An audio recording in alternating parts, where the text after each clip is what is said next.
Ahí está la gran orquesta evangélica Los Arcángeles de Jehová, bajo la batuta de nuestro amado hermano Ronald Vega Urbina.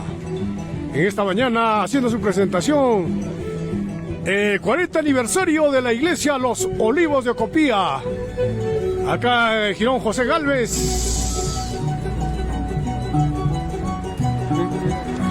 Ahí en el arpa está nuestro hermano Raúl Orihuela.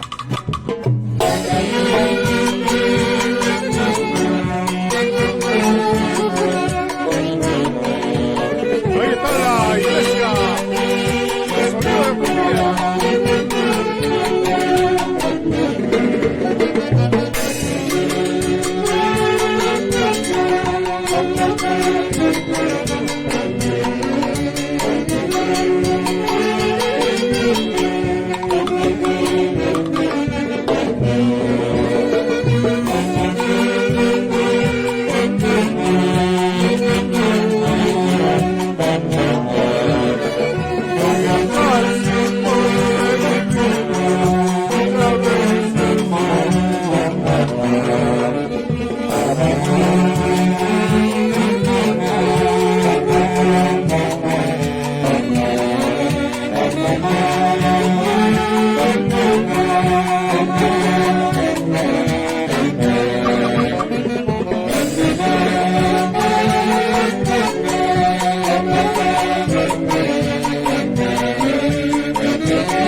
Ahí está la gran orquesta evangélica Los Arcángeles de Jehová, bajo la batuta de nuestro amado hermano Ronald Vega Urbina.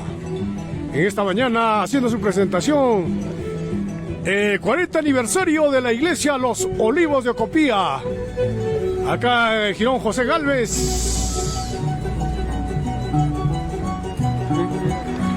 Ahí en el arpa está nuestro hermano Raúl Orihuela.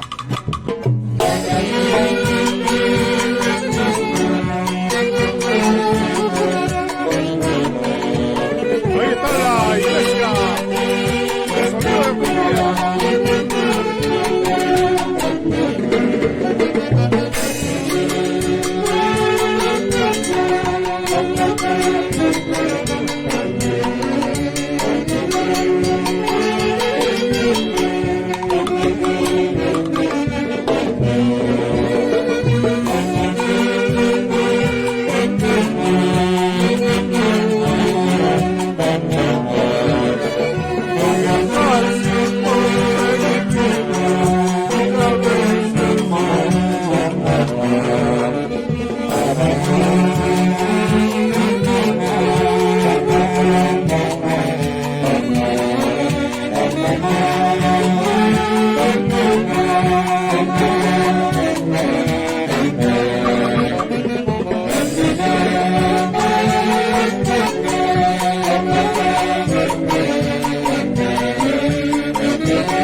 Thank you.